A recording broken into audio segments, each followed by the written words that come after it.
You got it locked on Roadium Radio.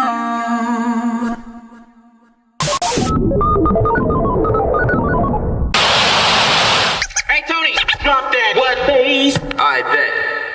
Dr. Dre in the place to be. Co-rockin' shit with my homeboy Steve. After Roadium, get stupid, son. Yo, don't think that you can get none of Dre. The motherfucking doctor, the bitch hopper, the sucker motherfucking stopper. I'm fucked up, so don't mind what I'm saying. I'm just kicking it, but Steve, Tony, A, and Susan, yo, we be choosing dope shit to put in a mix. Know what I'm saying? We kick shit like and that's a fact. And if your shit ain't in the mix, you know it's whack. And that ain't no bullshit. I'm kicking facts on a serious tip. Word up, Dr. Dre's in full effect doing serious damage, boy. Tony A! Tony A! When you're ready, go.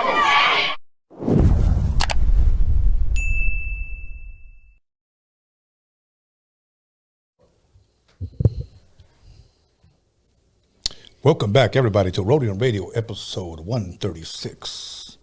And, you know, when Roadium Radio's popping, the panels are dropping. But before we get into that, and let me go ahead and make a few announcements, okay? I'm just acting like a fucking clown today, so don't worry about me. Other than that, once again, a couple of you guys hit me up today for ads. My cutoff time is like 2 o'clock. So if you guys want your ads played today, on the day of the show, it's got to be before 2 o'clock. Okay, so it could be a video, it could be a flyer, it could be a slideshow, it could be whatever. So once again, reach us at DOCUMIXERY/ads, DOCUMIXERY/ads, email us or at roadiumradio@gmail.com. And if any of you guys want more info, I'll shoot the info, but everything is on the website, DOCUMIXERY.com, DOCUMIXERY/ads, okay?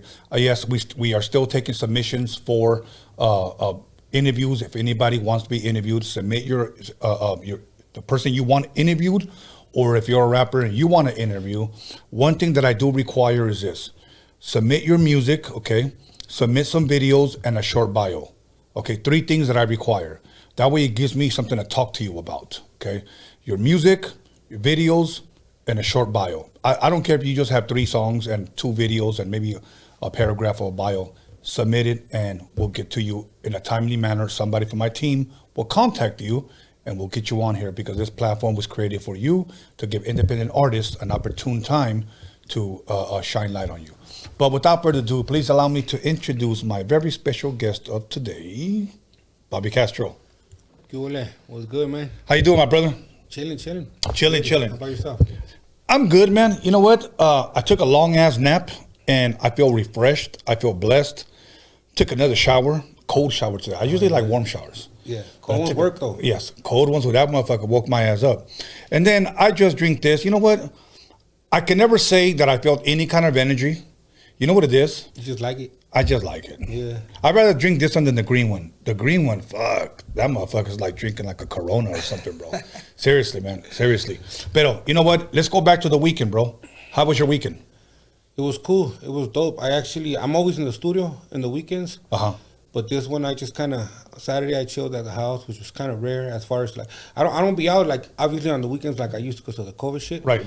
I was always out of town on the weekends. Okay. But now I'm always in the studio on the weekends, and this time I was just like, I was sitting there and I was watching some shit, and for me to really get into when I'm watching something, it takes a minute because my mind's always working on what's next. Of course. So when it does grasp me, I kind of let it be. I'd be like, you know what, let me chill for a little bit. It was a good thing. And then on Sunday, I went to Joshua Tree.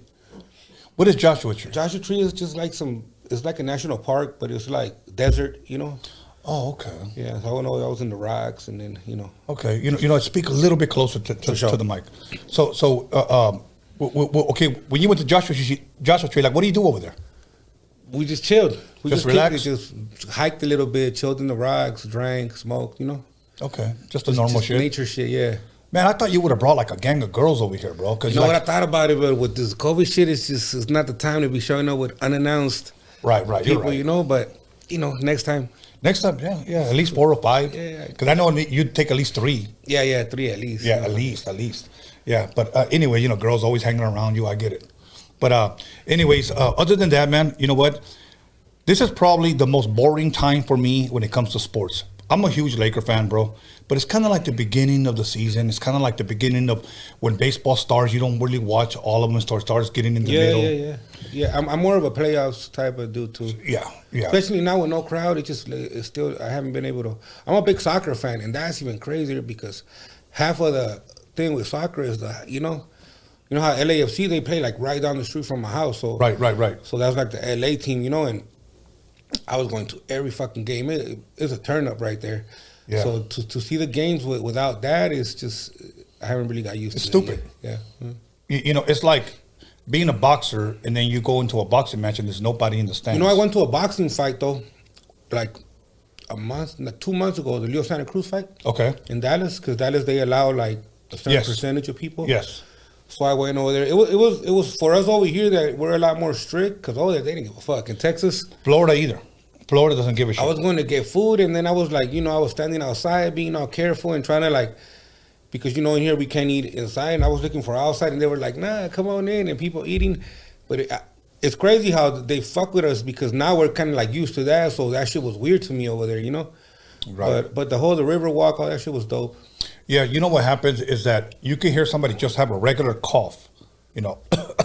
All of a sudden, everybody looks at you like, you know what I'm saying? That's one of the homies was telling me that. Cause in the studio, especially when we're working, you could tell everybody holds back on the coughing or they walk out or something. Right. And he was like, hey, before this shit where we just cough normally, like regularly, and I was like, I really don't remember, but I just know that now it's kind of crazy, you know? It is crazy. I mean, you can't even sneeze. You can't even blow your fucking nose. You know, you can't even blow a fart, anything like that. At the beginning, it was crazy for me. Like the first time I went to the market during COVID, I was like, I started sweating and shit. I was all weird and nervous, and I was like, what the fuck? I've been around a lot of crazy shit in my life and never broke a sweat, and this shit got me like, and I remember it was funny because me and my little brother were in the aisle, and we were trying to do all of the shopping for my parents so they wouldn't be out there, you know? And I was just like, some lady was right there. She just started coughing crazy, and I couldn't do it. I just spun off, and I just left, and he was blowing me up. He was like, where'd you go? It's like, I'm outside, homie. Like, that shit spooked me, you know? Right, wow. What if I wonder if like somebody's been in the middle of like sex. And they start coughing? They start coughing. I wonder if they make them wear the mask. I don't know. You know, motherfuckers have already been risking this whole sex shit through all kind of shit anyway, so I think that's one of those things that they're like, fuck it. Yes. Motherfuckers wear a mask outdoors, but be quick to eat ass. Oh, real quick. You know, so yeah, I get it. Cough or no cough. Cough or no cough, huh? So now, yeah. Anyway, I can't believe I just said that. When Roadium radio's popping, the banners are dropping. But anyways, you know what? Let me ask you a question. For the people that may not know, who is Bobby Castro? All right, so I'm in a dueto called Rancho y Barrio. We are assigned to Linea Music, Sony Music, Latin. We do corridos, and the thing is where the idea was the Juan Rivera, which is Jenny Rivera's brother. Yeah. I went to Sinaloa with him one day. The crazy thing was that I was a rapper, you know. I started doing Spanish music, like straight, conjunto, quinceañeras, bodas, when I was a kid, like from 8 years old to like 14, you know. Like singing and shit? Like I used to play the drums at the time. Okay. But I was already writing and singing and all that shit. Because it's just something that was always like, my neighbors, their dad was like a musician. And then those, you know, like you grow up in the hood and those like your best friends, you know? Yeah. So we was always there. And once they started kind of playing, my mom was a singer. So their compadres, my parents and their parents, and it was just kind of like, it just naturally happened, you know? We started a little band. We were playing with cazuelas and just homemade instruments. And people saw that. They were like, damn, these kids are kind of like really taking this shit serious. Right. And they started donating. And just the guys, like the paisas that would drink right there on the block every day, we would practice. So they would like, it was free music for them. And they'll be like, oh, and they'll tip us. And then eventually they'll be like, what do you guys need? Boom. And they'll piece up and we'll get like one piece of equipment. And then a couple of weeks later, we'll get another one. And then musicos that will see us that were like, God damn, like you guys are playing with fucking pans and pots and making it sound good, they would donate instruments to us. And at first, we would just donate our time to like people that like would have like bodas or quinceañeras or whatever, and they didn't have money for a band, which is we'll play for free, you know? So that's how we started doing. And then we started playing at Alameda Swap Meet, Carpa de Oro, like all the swap meets over there on that side of town. because it was popping. It was during the Quebraditas times. Right. So we would play, and we noticed that everybody was like, the being kids, being a band of kids, that shit llamaba la atención. You know, it was like, oh shit. Y de ahí empezó. But once I was kind of like in my junior high years, and I was more like on the streets, like kicking it with the homies, then rap was like, it was always what I could relate to musically, you know? Like who?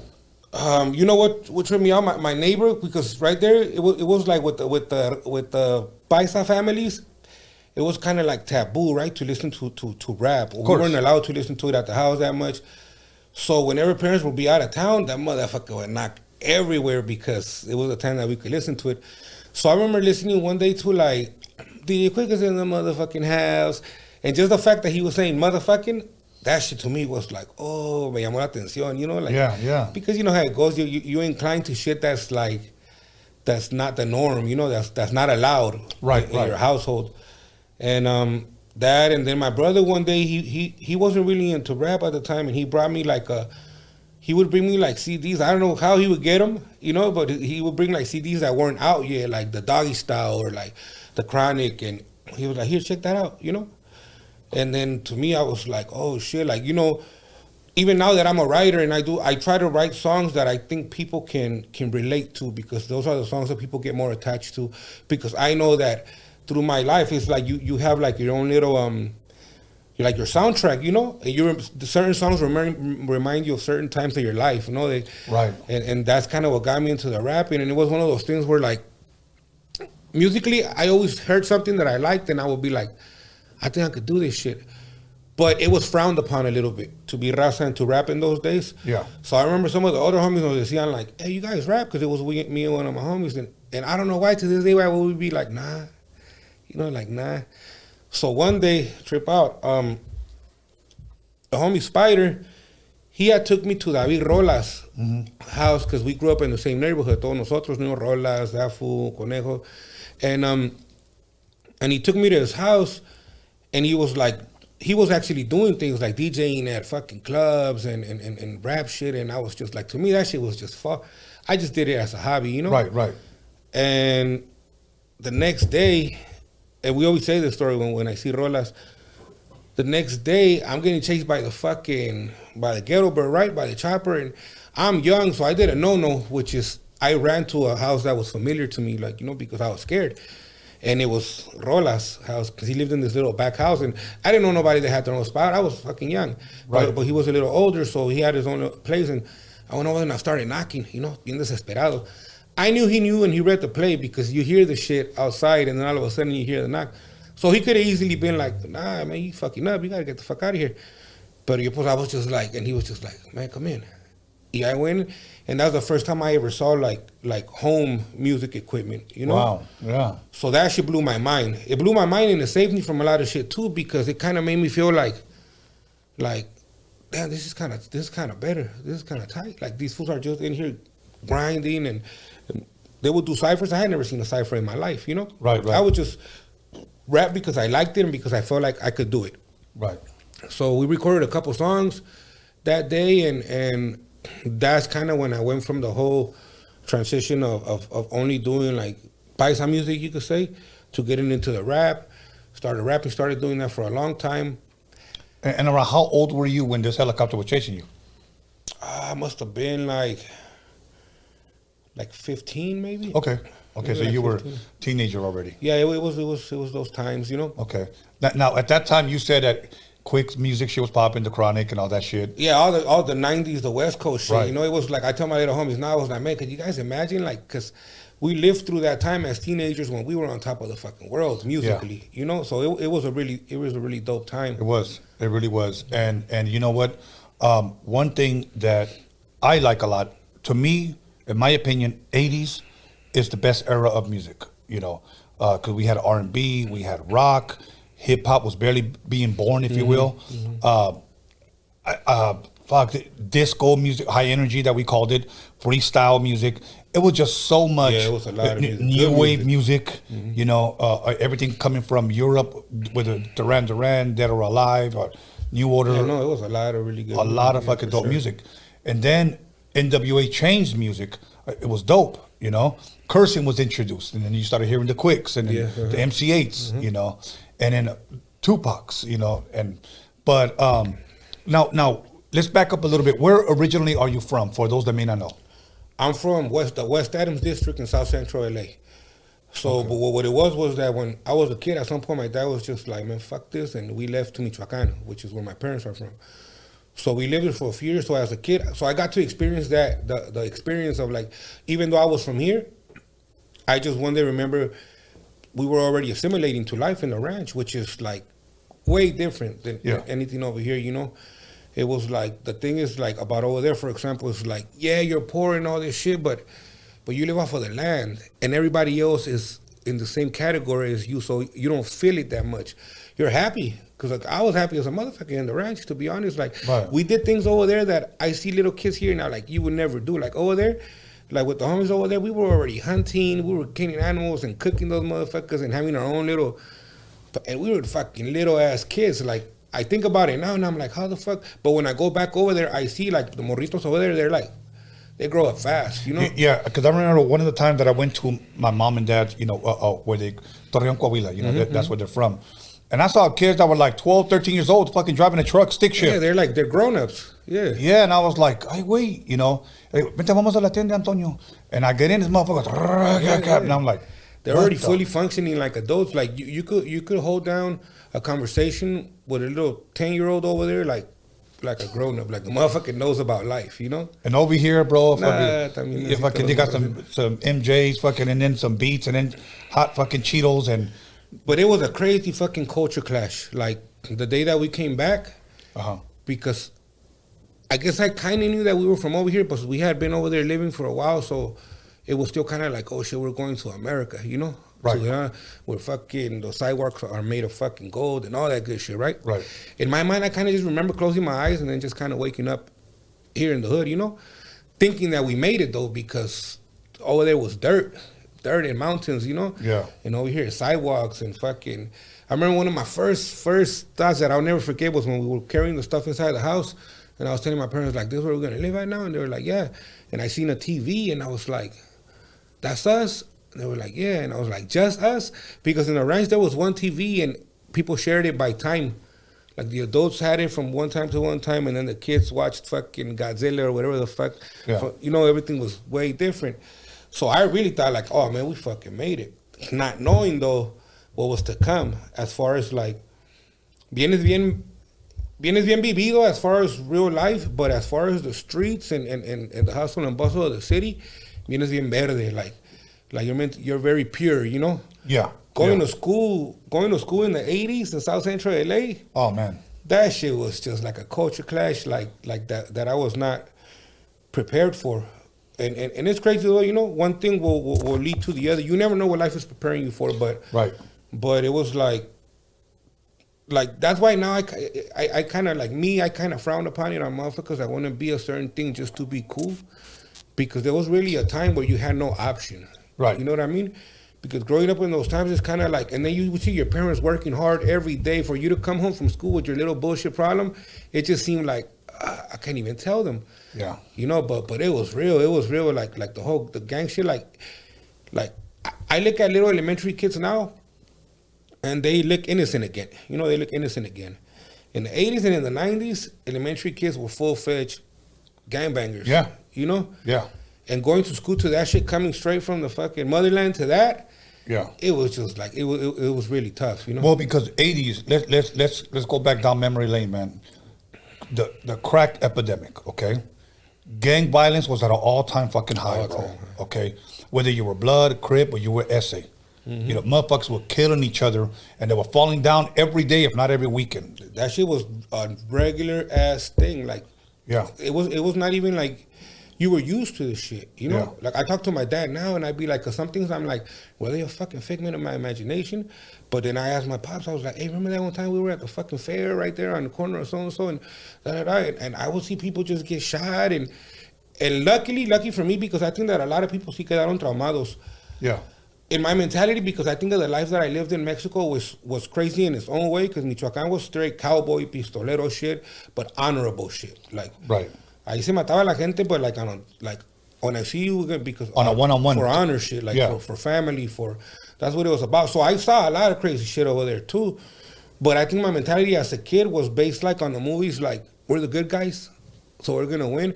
So I think that mentality was my shield to like why I didn't grow up traumatized with all the shit that I would see. Because right there on the block where I grew up at was a very violent block and very known block right there, you know. So, right. So that shit was like literally like every fucking day se agarraban a balazos, you know, and it was just kind of like we were trained to just throw ourselves on the floor, right, and let the fucking smoke clear. Get up and just continue your fucking day. You know, and you say you grew up in South Central. Okay, the Coliseum's right there. Remember the 80s? And even in the early 90s, they had the car shows. The worst. The worst. And that's the reason why they stopped it. Too many people were getting killed, bro. Look, you go to a car show at the Coliseum, there's a chance you may not come home. Yeah, no. Every fucking year. It was guaranteed. Guaranteed 10 people die. And they just said, fuck it. I think they moved it to Arizona now or whatever. It was bad. It was bad right there, too, in the neighborhood because everybody that was getting there would get off the freeway right there and pass through there. Yes. And the local cats, they would just, and then there's traffic because everybody's getting. And you ain't getting out. So motherfuckers wouldn't even make it to the show sometimes, you know? Right. But it was also an adrenaline because whenever you went to those motherfuckers with your homies, it was kind of like, it was weird. And you had to go deep. It was weird tribal shit, you know? Yeah. But you know what, man? Those are good times. I remember one time I went with one of my buddies. We all went deep. It was like maybe like 15 of us. And we went to the restroom. The lines were forever. It takes like 30 minutes just to get in that motherfucker. And then by the time you get out, one of my homies had a big old knot on his forehead. Like, I'm talking, it looked like a fist. Yeah. And I said, what the fuck happened? And here's what he said. I won first place. And I said, you won first place? He said, yeah, a guy hit me with a fucking first place trophy. Yeah, I guess there was a fight. He jumped in or whatever. Somebody hit him with a first place trophy right in his fucking head, yeah, bro. It was static, you know. It's weird though, right? Because now, you know, things are a lot more calm. It's a lot more kosher. And I like it, right? Especially you get older and you realize that peace and tranquility and freedom are fucking priceless, right? Yeah.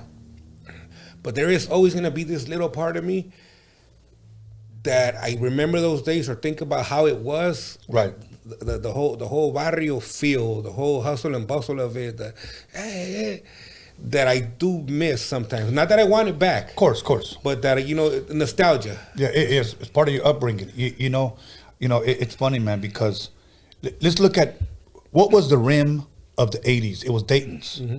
Whether they were gold, you know, just small, big. Yeah. Mm-hmm. Okay. Everybody had Dayton's. Everybody wanted. That was like the baller shit. Okay. Back then, I think gold Dayton's, what I paid for mine was like $2,000. I think with like some gold ones. Okay. And that was a deal, especially with some nice knockoffs and everything. And motherfuckers were getting killed for Dayton's. Mm-hmm. Okay. Get the fuck out of your car. Okay. Now think about this. How many people are in jail right now for killing someone for Dayton's? And now, the other day, it was not too long ago, I went to, I think it was Pick Your Part or one of his junkyards. Dayton's right there, you know, the regular silver ones, $200-$300 for all four of them. That's fucked up. It's like the motherfuckers that are doing fucking time for moving packs, and now there's motherfuckers everywhere. There's dispensaries and shit that you could walk into. Like, that's fucked up. It is. You know? It is. I mean, can you imagine you buy some Dayton's $300 and there's a guy doing life because, you know, he killed a guy because back then they were worth $2,000. That shit is fucked up. It is, bro. Like, all the motherfuckers, $200-$300. Like, I know, and I saw him. Los iba a comprar, but I was like, the fuck am I going to put him on? You know what I'm saying? But it's just the times. It's like a lot of my younger homies, they don't know what the fuck. Like, for them, like to trip over Bud, like, you know, like to be like, oh shit, hide it. Or to them, it's like, why? You know?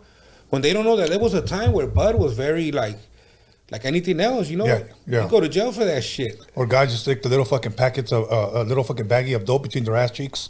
Yeah, motherfucker use the keister Bud, like. Yeah. No, it's just like you keep that motherfucker right there. Yeah, but now like weed is like whatever. I mean, even though like in the hood, I remember like even before this shit got legalized, like a lot of years before, it was kind of like whatever's already. You know, like there was times I remember we used to get pulled over and people that didn't really know or weren't really from around here, they'll still get all panicked out and try to fucking hide that motherfucker. And I'll be like, dog, just now if they search you and then they find it escondida, they would trip.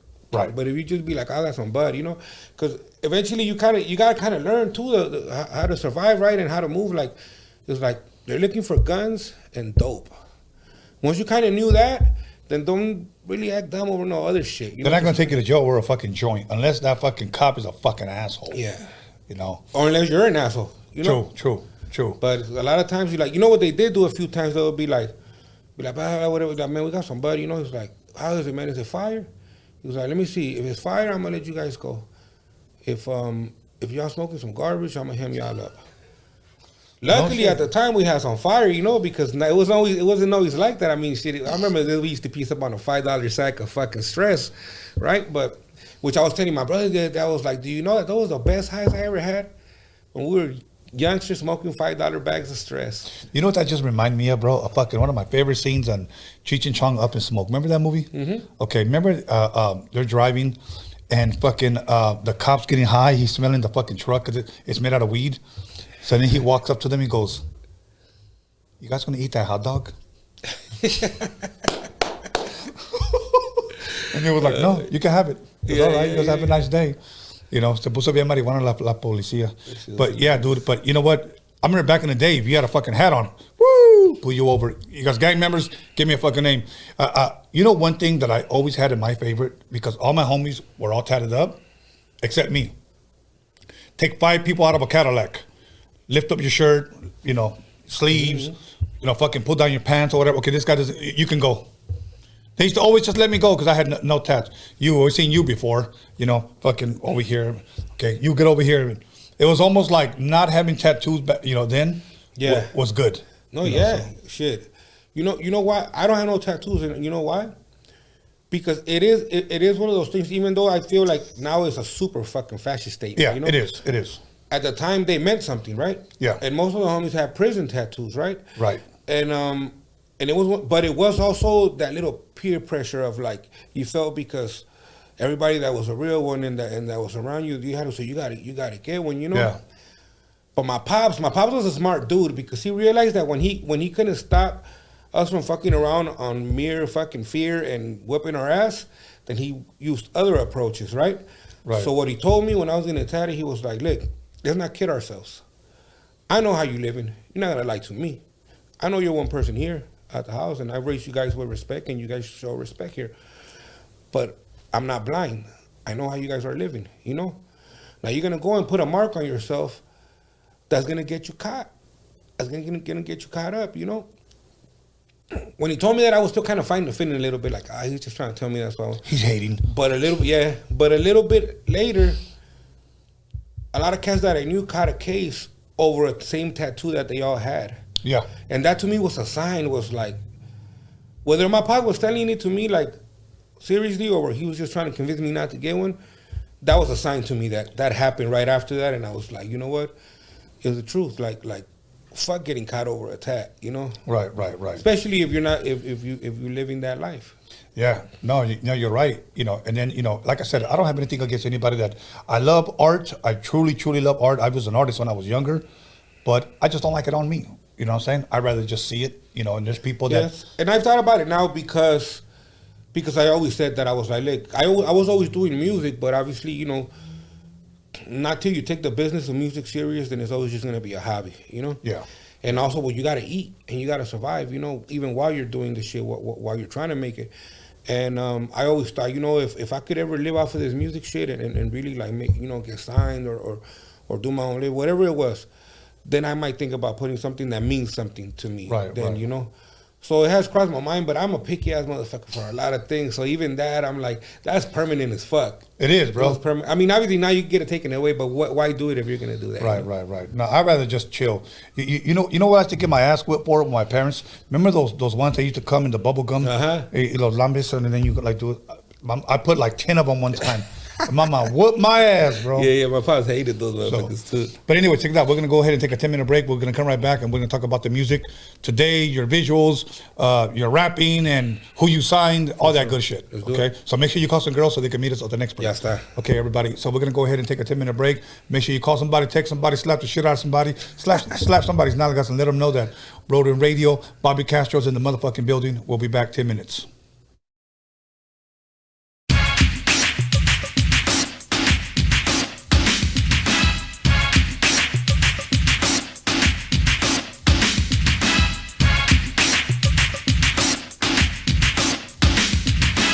You'll call somebody, text somebody, slap the shit out of somebody. Let them know that Roadium Radio is live up in this biatch.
Call somebody, text somebody, slap the shit out of somebody.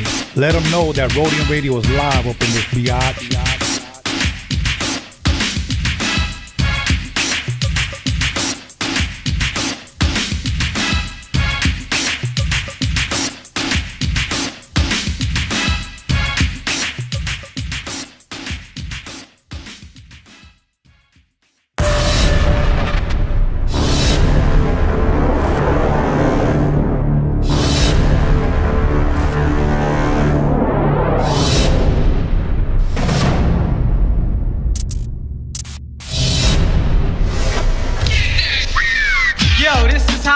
Tony A, chillin' at the Roadium with my homeboy Steve.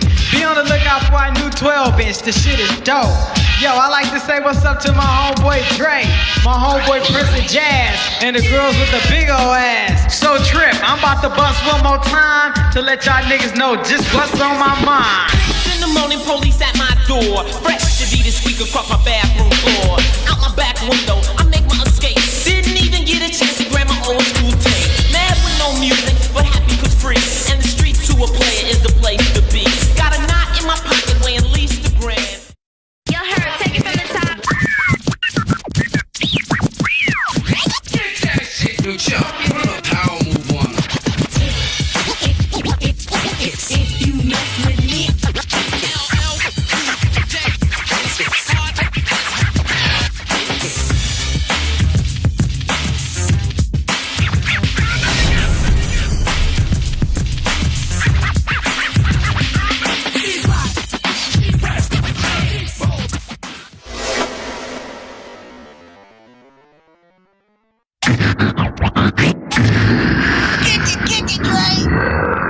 Just do 1 2 1 2. Right about now, Easy E and Dr. Dre's in the motherfucking house. Times are getting crazy, it's really hard to choose it. The Roadium's a spot to get funky, fresh music. Easy motherfucking E and my homeboy Dr. Dre. MC Ren is in effect, and you know we don't play.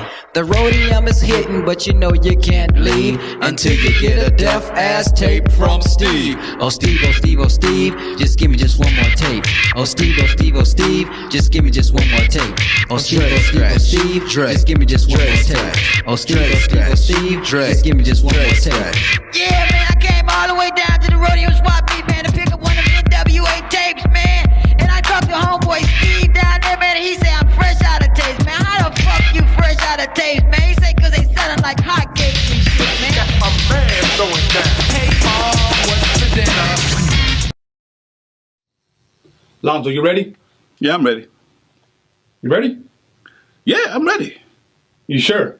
Motherfucker, I'm ready, goddamn!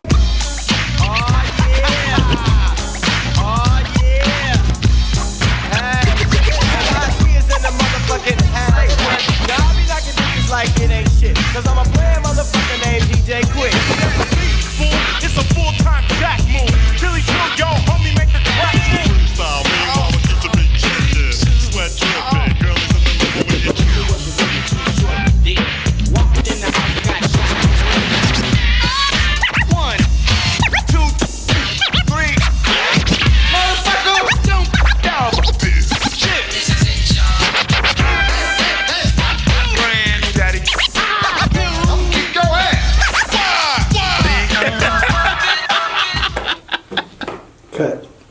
Roadium mixtape to me was something that was made just for the Roadium. You wouldn't hear it anywhere else. And they would do raps on those tapes that were nowhere else. You know what I'm saying? And they were truly the first mixtapes that we ever heard, you know? And they would shout the Roadium out, and you could kind of tell it was like someone's garage, maybe. The little echo, you know what I mean? It wasn't completely perfect and polished yet, but that was the beauty of it, that it was so raw that we could feel that shit. And I would just play them shits and draw. That was my inspiration, my motivation to draw.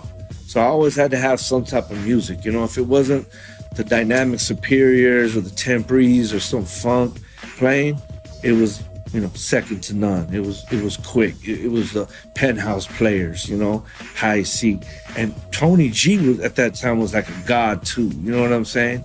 He was out there DJing Latin freestyle parties, and all the girls had their hairspray like a lion and shit, and hickeys on their neck, and man, pushing strollers, and we'd be like, ooh, look at, you know, these parties at La Casa and shit, you know what I'm saying, in downtown, and mini trucks and beds were folded in the air like transformers and shit in the boulevard, coming up and changing and flipping, and subwoofers beating before the person even hit the corner. You get goosebumps, like, damn, and Elko would bend the corner on Dayton's, and you were like, ooh, that fool's strapped right there. That fool gotta be strapped.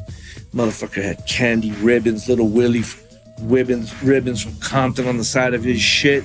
Jerry curl dripping all over his shit.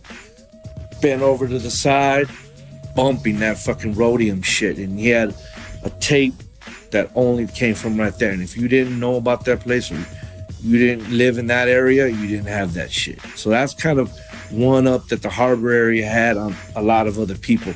Compton was next door, but that harbor area was ended in Gardena. You know what I'm saying? So, man, those were great times, man. A Roadium mixtape is like a kilo of cocaine. It's like a kilo of amigo powder. You get that shit, you cut that motherfucker open, and you put it in your motherfucking CD player, and you start listening, and you be like, that's dope, shit, this is dope. How you do that? But really, a Roadium mixtape, bro, if you haven't experienced it and you was in hip hop back then, I don't know what the hell you was doing. You done fucked up. A Roadium mixtape is like, it's a kilo of cocaine. Music wise, I'm saying, motherfucker. Man, that's a little tough, but I'll tell you what, it was the best thing ever for me, man. It was just kind of like something you never heard about. And especially West Coast was not getting that shine at the time, you know? So you would go to this place and they would make a custom tape, like, you know? And not knowing what it was just the sound that came out of those tapes that, if I'm correct, you'd have to, like, I would be feeling for those things if it was monthly, if not sometimes bi-monthly, but a tape, it was just a mixture of the latest songs all mixed together. But the intro had like this crazy mix that I at the time I believed that it was like 4 turntables at the same time, but I was like, how the hell are they doing this? Like, was it Superman behind the turntables or something like that? But a mixtape was a real mixtape. It was actually a cassette too, you know, just for the record.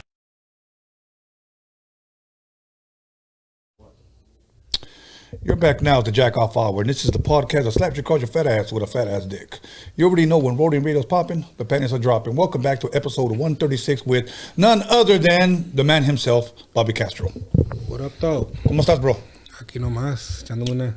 Do you need a refill, man? I think I do. Okay, my boy Alex Cervantes, please get my boy Bobby Castro a refill. Ya se la están pinando. Ese me andaba secando el buche. Yeah. Hey, so earlier you were talking about that Conejo grew up in the same neighborhood with you? Yeah. How did you meet him? Was it just the neighborhood thing? You guys connected? Well, okay. Remember when I told you that I started rapping and shit, that I went from doing the paisa music to the rap shit? About 15 years old somewhere. Okay. As you know, people started like being like, hey, there's a young dude right here that's rapping, he's kind of dope, because it was just like, like Raza, like you were expected to rap a certain way, I feel, at the time, you know? So, for lack of a better expression, yo rapeaba como los negros, you know? Yeah. Like, because I was doing hip hop. Like, I really understood it. I understood the concept of punchlines and metaphors, and I was always into that whole reading shit and all that shit. It just wasn't cool to be smart, you know? Right. But I always liked learning. I always liked knowledge and that shit. So I used it to my advantage. Once that shit kind of started circulating, like, I went to my first fucking battle, and, you know, that was like a big thing in those days. Like, you know, you went to the first battle, and everybody's like, that shit was like, te daba a conocer rápido, like in the streets, you know, as far as rapping. So one day I get a knock at the door, and it was a little bit iffy though, because, you know, I remember when I look at the silhouette, like, because I had like one of those black screen doors, and I like seen gloves, you know? Yeah. I seen gloves and just banged out, right? And I was just like, so no abrí la puerta right away. I was just like, what's up? Who's that? You know? Y pues yo estaba morro también. Yeah. And then he was just like, it's me, you know, Conejo. And I was just like, oh, what's up? And I knew who he was, but in those days, there was a few rappers that was like, rapping was just like what they did, but the motherfuckers was really in the streets, you know? Of course. So I was just like, oh, is this music or something else, you know? So anyways, ya me dice, se sienta, he sits down in my porch, and he tells me, like, just jokingly, like, I come in peace, you know? And I started laughing. I go outside, and he was like, what's up, dog? Like, you know, I heard you be spitting, you know, you be rapping and shit. Da-da-da-da. So ese día me invitó él para ir con él a un lugar, but I was just like, uno crece ahí bien desconfiado, you know? Like, I was just like, you know, maybe next time. And he just starts kind of laughing. He was like, for sure, you know? And I ain't gonna lie, Conejo was one of the first dudes that I met early in my career that was like knowledgeable about the business of music. Because that's something that you would learn way later. Like, nobody's really worried about that shit, you know? Right. Well, that's why I think he has longevity. Mm-hmm. You know, and that's why a lot of these rappers today don't have longevity, because they're too worried about smoking weed, looking good for social media. They're content with selling at the swap meets and at the car shows, and that's as far as their career goes. Yeah. Porque no conocen el negocio, they don't understand the business. Exactly. Like, the first time that he actually invited me to something, like to like a little, you know, a little thing, I expected automatically that it was gonna be some straight fucking hood shit. And he took me to some fucking condos with fucking, that was the first time I seen like other, like, you know, white people, fucking Hindus, Chinos, de todos mingling, you know? And I was just like, oh, this shit is kind of cool, you know? This shit is kind of cool. And then he, you know, he introduced me to some people, and he was just like, hey, spit some shit, you know? And they were tripping out on that. They were tripping out on the fact that I was spitting hip hop when it was just the norm for us to just do like Chicano gangster rap. You know what I mean? Right. And a little bit after that, I went on a little tour with him, which was a fucking crazy ass experience, especially at that age. No shit. You know? And yeah, when we came back, you know, me invitaba al estudio, and then, you know, obviously the situation happened with him. So that's how the corrido came about that I did for him, because I would talk to him here and there, you know. When he was así de volada, you know, lo saludaba, and o me decía alguien, hey, te mandó a saludar. Oh, Simón, you know, díganle que. And then el día que when he was back, when, you know, he got back, they brought him back. He was in the county, and when he got out, the homie was right there at the house. Y hey, guess what's on the phone, you know? Y ya me lo pasó. And he was asking me about a corrido that I did for a person that was very close to him, right? And that corrido, I have been doing corridos like on some LA street shit for a long time, but it wasn't a thing back then. Right. It wasn't a popular thing, you know. So I would do them too, because corridos, you gotta be like, it's gotta be a certain thing of respect too, you know, for the family members and for. So basically, a mí yo hacía corridos que me los pedían, or for somebody que yo conocí bien and that would pass away or was in prison or whatever, y yo se los daba a la familia, like, you know, as a sign of respect. Yeah. And I wouldn't put him out. So he asked me about a corrido, you know, because he was like, hey, you know, I'm about to back doing my music again, and I want to kind of use that corrido. Y yo le dije, tengo uno para ti, güey. And he was like, nah. Y le canté un pedacito, like, I just sang the little first intro, you know, Simón, yo soy ese pelón de la calle 25, y a pesar de lo vivido, el aire libre respiro. And se quedó callado, right? And he was like, I was like, ¿qué onda, güey? I was like, no le gustó or something. And he was like, no mames, güey, I can't even stop. Like, he was like, that shit, you know, it kind of got me emotional. And I was like, well, tú dirás, güey, you know, lo hacemos. And he was like, nah, yeah, let's do it. And That's how we ended up working on that shit. That song ended up being on the movie, on The Tax Collector, you know, from that moment that I spoke to him on the porch. One day we were just shooting a video for it, and then David Ayer pulled up to the video shoot, which is crazy that he grew up in the neighborhood too. Now, David Ayer, for the people that may not know, who is that? David Ayer is the guy that directed Tax Collector, but he's done like fucking... Of course. Training Day, fucking Suicide Squad, Fast and the Furious. Like, he's you know... Good. That's good. You know what? I'm going to have to hire you to do a corrido for Roadium Radio, man. Let's do it. Yeah, yeah. Yeah, most definitely, man. Hell yeah. I think that shit would be fucking dope. Because you know what? Hopefully when this whole COVID shit like opens up, I want to do a Roadium Radio tour, bro. And I want to like get artists that been here. Oh, that'll be hard. And tour, Roadium Radio tour, man. Everywhere. We go live. You know what I'm saying? So, hell yeah. There's a lot of... Every meeting that I've been to in the past, at least for sure since the year started, everybody's planning really, really big things. Like, tours for sure, for cuando se empiezan a abrir las cosas, you know. Sí. There's a lot of movement right now in the industry, you know. You got to get it while you can. Fucking Biden talked about that things may be normal close to Christmas time. That's what he said. But Christmas time is fucking... Come on, bro. Yeah. Shit's normal for me right now, pero, you know, people just don't believe me. Yeah. But okay, so now, that song came out on Tax Collector. Now, you did rap for how long, would you say? Shit. Well, to be honest, I never stopped because when I had my first little phase when I was a kid and doing the whole the paisa music shit, once I got into rap, it was one of those things where it's like, fuck, I didn't think I could love something as much as I loved what I was already doing, right? Wow. So I always get that question when they're like, if you have to choose one, hip hop or corridos or... What would that be? I can't. I haven't. Because everybody me aconsejaban, like, and I'm talking about big players in the game and mentors and guys that I should have, that I took their shit into consideration, but also I had a chip on my shoulder when I was younger because I was able to do everything from production to writing to singing to rapping. Y me decían, hey, morro, cálmate, güey. Cálmate, like, choose one and go hard because it's hard enough to make it with one. And then they'll be like, we know you're good at all of them, but choose one.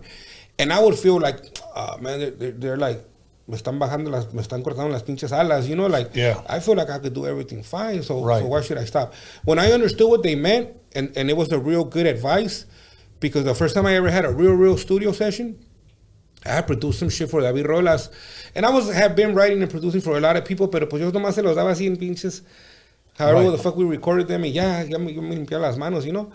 But then some of these guys started getting signed, you know? So it was different now. Now I can't just give you some shit and just... Now I got to go to the studio and we got to mix and and I didn't know nothing about that. Of course, shit. Yeah. So my first real session, I understood what they meant. It wasn't that they were telling me like, oh, no, you shouldn't do this because we don't want you to be this. They were telling me that once it gets real, you know? Because me acuerdo ese día estábamos trabajando, right? And it's a funny story because I walk in there and I produce the shit on a keyboard, right? Yeah. But now there's a bunch of musicians in there and I'm like, what the fuck's going on right here? And they hand me this little box, right, that had a button on it. Obviously, now I know what it is, but at the time, I didn't know what the fuck it was. I'm holding this fucking box for dear life without knowing what it's for and why they gave it to me, right? Right. And all the músicos are in their booths. And everybody's just sitting there and waiting, and I'm just waiting too, because everybody's waiting. And then the engineer starts getting you a little, like, bothered, you could tell, like, and he's like, going at this to me, and I'm like... So finally, I asked, you know, I didn't want to look stupid, but... There's no such thing as a stupid question in that situation, and I was just like, whoa. And they were just like, so the musicals were there pretty much to replay what I produced with live instruments. So a little box was the little thing to talk on the mic to tell them like, okay, aquí así así. Oh. So I was just like, oh, that was like a whole nother fucking world to me, right? But then I got into the vibe of it, and I was like, oh, this is cool. I could do this shit. Oh, whatever. And we you know, those sessions are fucking obviously fucking long, right? So at one point, all the artists that were just there to rap, you know, there's people that I knew, and I was a rapper too, but I was there as a producer, as a writer, I was going to sing the hook. I was like, because I wanted to do everything, right? Right. And they're like, hey, vamos a comer, you know, let's go smoke, let's go get some food, and that. Y yo me paro con todos, all pumped up, you know, like, fuck it, let's go break. And the engineer looks at me like, nah, where are you going?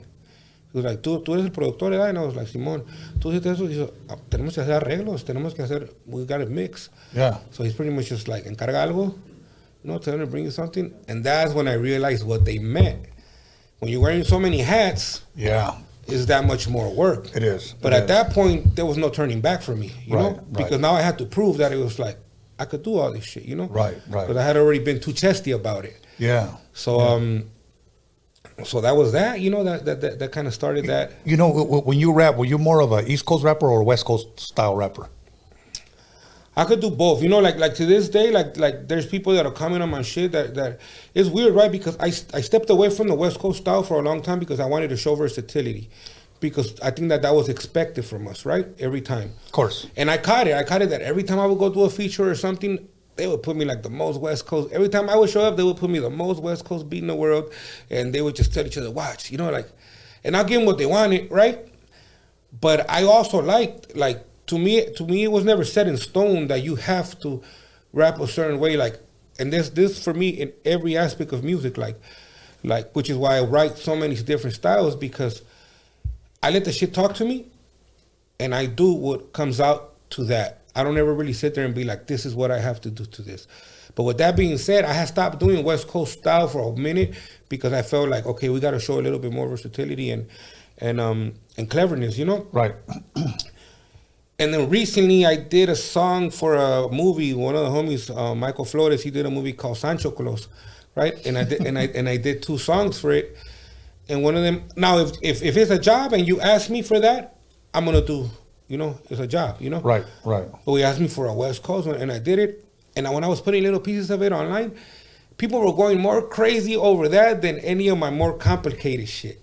Of course. So it's a balance, you just never, at the end of the day, the public is the public, y lo que les va a gustar, y lo que no lo van a mandar a la verga. It don't matter how fucking genius it was, right. You're a part of. Who are some of your favorite East Coast artists? East Coast dudes were obviously, Big was a fucking lyrical monster. Nas, I was really fucking with Nas. I was fucking with Pun, Tough. Ken Mas, obviously Jay. Jay-Z, he grew on me. He wasn't my favorite at the time, but I grew some respect. Wu-Tang, ¿cómo se llaman estos güeyes? What's his name? The Storm song. They're big East Coast dudes, but I liked a lot of East Coast dudes. Some of my homies that have been out there, and when they go to the park over there, and they all would come and tell me oh, that's where you belong, with the way you rap, Right. But like I said, I just like I like a lot of different styles, and I don't put a cap on myself to. Let me ask you this, and you don't have to. Can you give me a verse, a 16-bar verse of some of your complicated shit that you kind of talked about? Let me see. Let me think what I got. Now you just step into the lions, then the king is Zion. I am him, rhyming Messiah. I am defying the law of gravity. I am higher than Zion and shine like the eye of Ra. Deciphering ciphers, I am in raw, killing them all. Homie, you ain't about that life, so why you lying then? I'm a go-getter, you wondering what it might have been. You a flame spitter, I'm a motherfucking fireman. Dragon slave with an iron fist. I was brought up by violence, products supply it on demand. Cause I'm the man. And Uncle Sam, you can't tax my distribution. That's restitution for hundreds of years of persecution. They say Mexicans couldn't rap. I guess it's evolution. Might check my delivery, cadence, and execution. Ay, güey, that shit was nice. Come on, man, give it up. Ay, güey. Ay, güey, otra vez. That shit was nice, man. Good looking, man. Man, damn. I thought you were lying. I'm not. Lion King, yeah. But okay, wow, okay. What about a West Coast style of rap? West Coast, 16, doesn't matter. Anything that you might have written already, doesn't matter. Just give us something West Coast. A ver, let me see. I got some West Coast that shit. Let me just think of it. I'm a side with wicked lyrics in the hearts of men. Come on, mom. No, I got a better one. Let me see. Shit, I'm drawing a motherfucking blank. How the fuck is that? Okay, take your time. Bobby Castro, everyone. Make sure you guys follow him on Instagram. His Kick that West Coast gangster shit with a brown twist. Mac 11 fully loaded 32 round clip. With holla tips for politics that emerge in the streets. I search and I seek for peace of mind that I can't seem to find. Fuck it. Catch me in a super under bucket. Swooping to the hood cause I got street credentials. Fuck what y'all heard. This is still South Central. So I root for the Trojans. The few and the chosen. Grew up in the hood. Train to show no emotion. Puffing on the loop. Yes, I'm sipping on that potion. Rolling on the 2-5 cloud slow motion. No shit. Bobby Castro, everybody. Bobby Castro. Hell yeah, man. Hell yeah. That shit was nice, bro. That's an old one, too. I got some newer, better ones. I thought you were lying. It's funny because you know what? I work on both sides of the industry, right? Right. And for a long time, there was the guys on this side didn't know that I did this and vice versa. But one thing that siempre me llama la atención is that they're super interested musically, and I've worked on a bunch of different genres, right? Right. Everybody's interested in the other one, right? So that's why I knew that I made the right decision when I didn't stop doing all of it, like some people recommended me to, because some of these guys, I bring them over here, and we make magic. I like to do that. I like to take them out of their fucking element, you know? Right, right. Like one of the songs that I produced for this, for one of my artists, Janet Uribe, we were doing a Juan Gabriel cover, right? Costumbres. Yeah. Me and Edgar Rodriguez, he's one of the dopest producers right now for like the whole corrido movement. And we were working on that with her, and then I brought this guy that I had met on one of my rap sessions that was a dope-ass musician that was, he recorded a lot of shit on To Pimp a Butterfly, right? And I heard him playing the trumpet one day in the other room when I was in a session, and I'm one of those that like, I got to check it out. Like if I hear something dope, you know, I fuck with you. I'm always willing to give props to the shit that deserves it. So I was like, man, that was dope. And then siempre les pregunto like, hey, you willing to, you know, you do session work and blah, blah, blah. Simone, and I always kind of keep it in the back of my head. And that day I wanted to add some trumpets to the production, but I was like, I can bring a guy that does this, right? And he's going to do a fucking great job because that's what he does. But sometimes I like to mix and match shit. So I brought him in there. And when I first brought him in there, he was like already trying to do like some Latin style stuff. And I told him like, nah. I was like, that's not what I want. Because he was also a stage trumpet player for Mary J. Blige. So I was like, I want you to do what you would do when you're on stage with her. Like, I want you to do you. Right. I don't want you to do what you think I want for this project, you know? And I've been able to do a lot of cool ass shit. I mean, I've met incredible musicians. I also know now que zapatero a su zapato, because I've tried to do productions where I add side to side, where I add, and a lot of times because of pride, I guess, I wanted to do everything myself. But now I've grown to know that every great project involves a whole motherfucking team, right? Yeah. And what I mean by zapatero a su zapato is that if I want a salsa, right? If I want to do something that has to do with salsa, I can bring one of the fucking brass players from the bandas that LA, as far as like regional Mexican, we have some of the fucking beastiest musicians because we are influenced by so much other music growing up, you know? And they could pull a lot of shit off, right? But one time, for example, I was trying to do some shit and I would bring like some of these guys and they'll do a good job, they'll be on time and they'll rock that shit. But there's a swing to music. There's a swing, right, to music that is like, one day I started looking around, I started asking for like guys that do salsa, like fucking Cubanos, like for Colombians, right? And then I got plugged into a whole new world of those guys. And I started bringing one of those guys into the studio. Man, that shit, ever since then, that's when I keep that in mind, like zapatero a su zapato. If I want to do a certain genre and I want to touch it out of respect for the genre, because, you know, a lot of people call me to do shit out of the box, right? A lot of people for their project, like, hey, we want to do something different. I'll fuck with a lot of shit, but some shit I won't touch it. Because if we're not going to do justice to the genre and we're not going to respect it, I ain't fucking with it. You know, like I have this respect for music that's like, on some, and it's my own shit maybe in my head, you know, on some spiritual fucking shit. Like right. I'm not going to do something where I'm going to disrespect this genre and these people that created this shit, you know? Right. But that kind of got me out of that, where it's like, okay, then there's this guy that was he used to be on the road with Celia Cruz, older Cuban dude named Rigo. somehow, I don't know how I got introduced to him, and I wanted to do something like that style of music, you know, salsa-ish. Man, when that dude came in the fucking studio, again, it confirmed why you gotta get the guys that's what the fuck they do, you know? Right. This guy came in, that motherfucker, he put out the shiniest fucking upright bass I ever seen. And just, el primer pasón que le dio a la rola, which, you know, is usually how it goes, like they go in there, I show them the song, and they do one take. Yeah. And then they come back. I wanted to keep that shit. And he was just like, nah, that ain't shit. He's like, I was learning the song. Right. And I was told, homie, just keep that motherfucker anyways, because, and then it's like, and then you could double dip, because when you're a producer and when you do hip hop, anything that I do that's out of hip hop, I have all those recordings. Right. That are my samples pretty much, you know? Like even with my corrido shit, like there's a bunch of shit that I have there that I want to flip, you know, into hip hop shit. And pues ahí ya las tengo grabadas, so it's just. That's dope, man. That's dope. Shit. Okay. We got a couple of minutes left. What can people expect from Bobby Castro 2021? What do you have cooking up? A lot of shit, though. I've been working, like, I kind of, you know, I was a little spooked with the COVID shit, so I stayed away for months, and I was losing some traction and everything, you know, because my shit was kind of going. And then one day I was just like, you know, there's one of those moments in life that you got to make a decision. Like, years later, either I'm going to be like, fuck, I wasted all those opportunities and time because of this shit, or this is when the fuck I really went in, you know?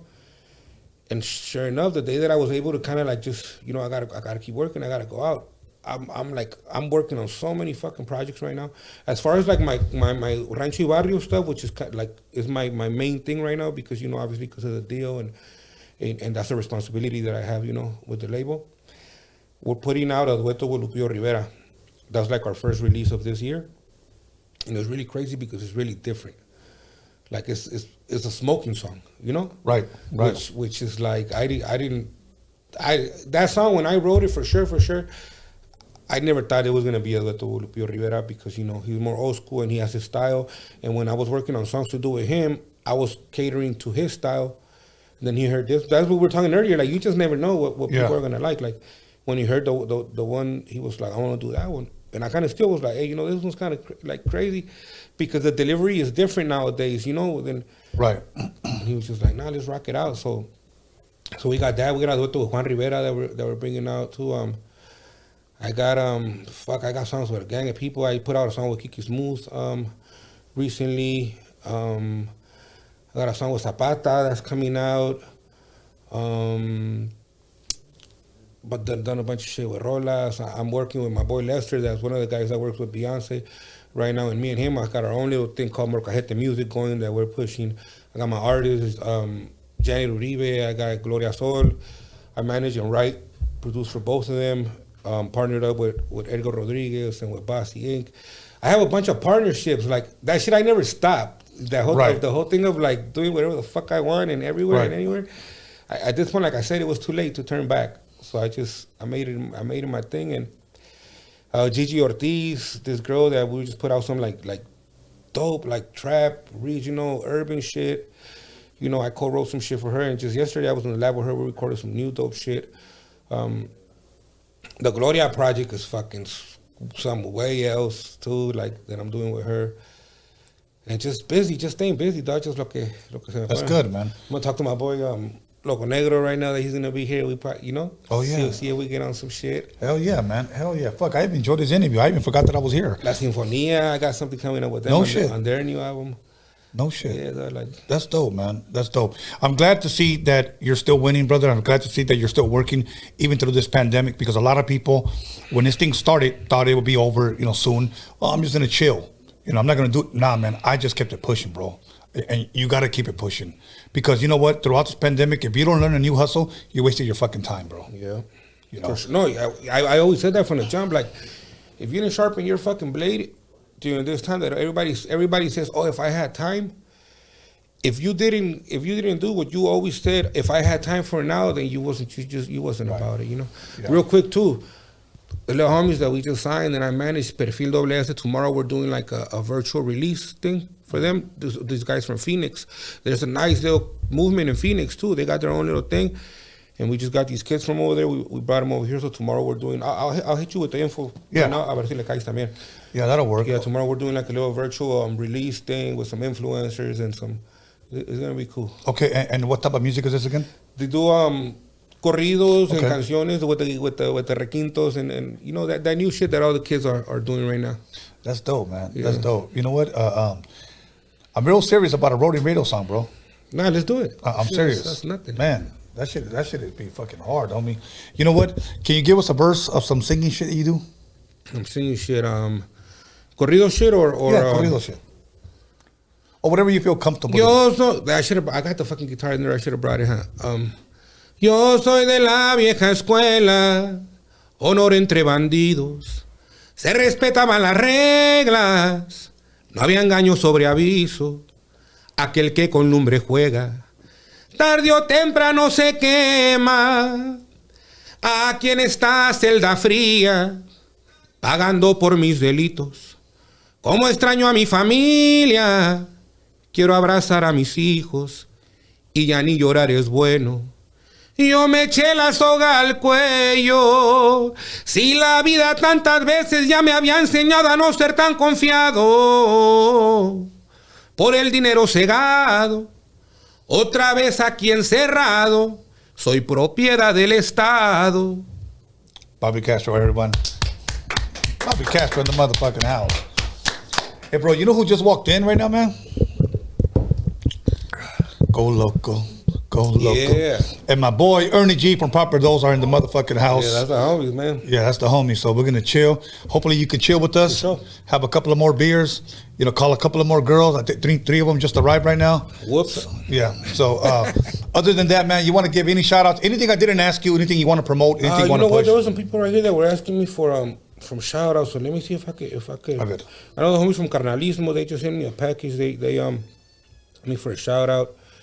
Let me see. I mean, just everybody, man. Everybody that's been supporting. I get a lot of love. Like a lot of really real love online. And I you know, like on Fridays, whenever I turn up, I go live and I just do songs for the people, you know. And right. And we go hours sometimes. And some of them be like really thankful, right? Like really like, man, who the fuck does this? And like I said, I'm like, I still love this shit. Like there's a lot of people that get into the business and then it's all business, right? I was always scared to lose the passion for this music because without that, without loving what the fuck you do, then what the fuck you doing it for, you know? That's the truth. That's the truth. Give a shout out to Gloria Sola for. Oh, Gloria Sola for sure. She I came with her knowing when that's how we met. Exactly, bro. And how we met was at the OC Block Party. Remember? Yeah, you gave me a flyer for the show. Yeah, that's right, man. Check this shit out. We were pushing it back then, man. We were pushing it back then. So check this out, man. We're gonna go ahead and hopefully you can hang out with us. We're gonna go ahead and take a 10-minute break, and then we're gonna bring Loco Negro out.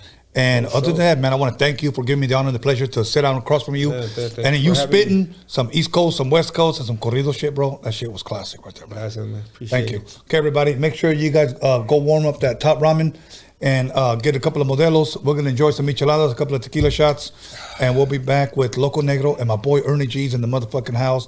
Proper Dose. We'll be back 10 minutes.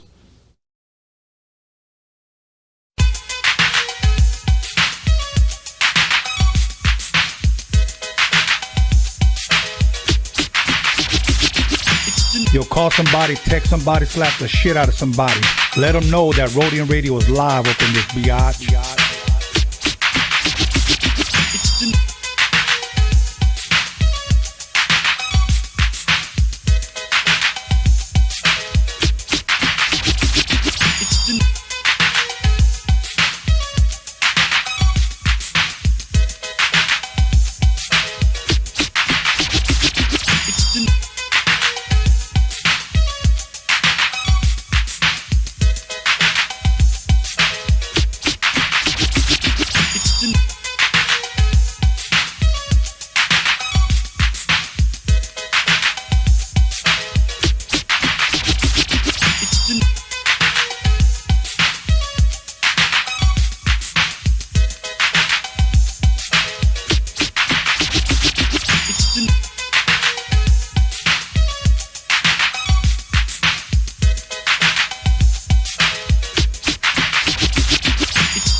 Yo, call somebody, text somebody, slap the shit out of somebody.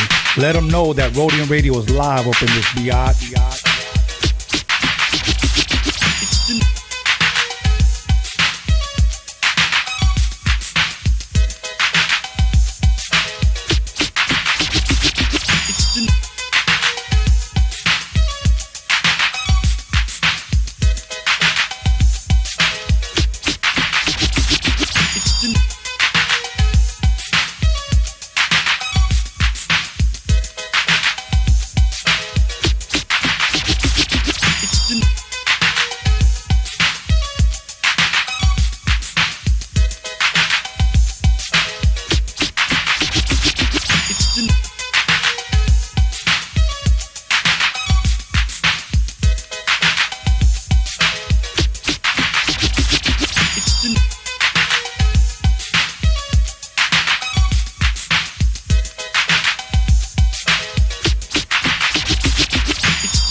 Tony A, chillin' at the Roadium with my homeboy Steve.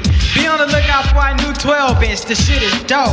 Yo, I like to say what's up to my homeboy Dre, my homeboy Prince of Jazz, and the girls with the big ol' ass. So Trip, I'm about to bust one more time to let y'all niggas know just what's on my mind. In the morning, police at my door, fresh as eat a squeak across my bathroom floor. Out my back window, I